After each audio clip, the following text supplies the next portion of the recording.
Isang malungkot na balita ang pumalot sa industriya ng showbiz sa Pilipinas. Si Joey Paras, isang kilalang komedyante at aktor ay namaalam na sa edad na 45.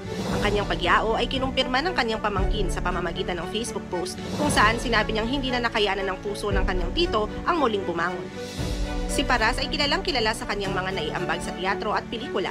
Sa araw ng kanyang kamatayan, ayon sa ulat, si Joey ay dumanas ng 2 sunod-sunod na heart attacks bago siya madala sa pinakamalapit na ospital mula sa kanyang tahanan sa Molino, Bacoor, Cavite. Ang pagkawala ni Joey Paras ay isang malaking kawalan hindi lamang sa kanyang pamilya kundi pati na rin sa industriya ng pelikula at teatro sa Pilipinas. Sa loob ng mahigit 2 dekada, ipinamalas ni Joey ang kanyang husay at kakayahang maging aktor, direktor at manunulat. Isa siya sa mga hinahangaang personalidad sa industriya dahil sa kanyang malasakit at dedikasyon sa sining. Ang kanyang karera sa pelikula ay nagsimula nang makamit niya ang pangunahing papel sa Last Supper No. 3 na nagwagi ng MTRCP Awards Best Comedy Film noong 2010 at Cinemalaya 2009 Best Film.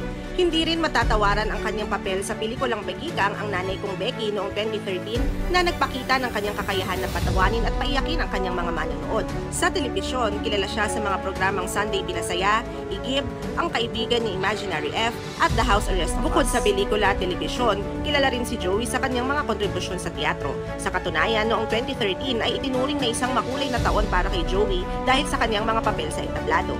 Ang kanyang pag-arte sa tanghalang Pilipino ay nagbigay daan para siya ay makilala ng mas maraming tao. Ilan sa mga tanyag niyang produksyon sa teatro ay ang Avenue Q, The Producers at The Full Monty. Hindi lamang sa Pilipinas kilala si Joey dahil sa kanyang mga nagawa, isa na rin siyang kilalang personalidad sa iba't ibang bahagi ng mundo. Isa siyang halimbawa ng isang tunay na artista na may puso sa kanyang mga ginagawa. Ang kanyang pag-usbong mula sa pagiging isang simpleng aktor hanggang sa pagiging isa sa mga hinahangaan sa industriya ay nagpapakita ng kanyang dedikasyon at pagmamahal sa sine. Ang kanyang pagpanaw ay nag-iwan ng malalim na sakit sa lahat, ngunit ang kanyang mga nagawa ay magpapatuloy na magiging inspirasyon sa lahat ng nagnanais sumubok sa mundo ng pag-arte at entertainment. You may send your prayers to him through our comment section below.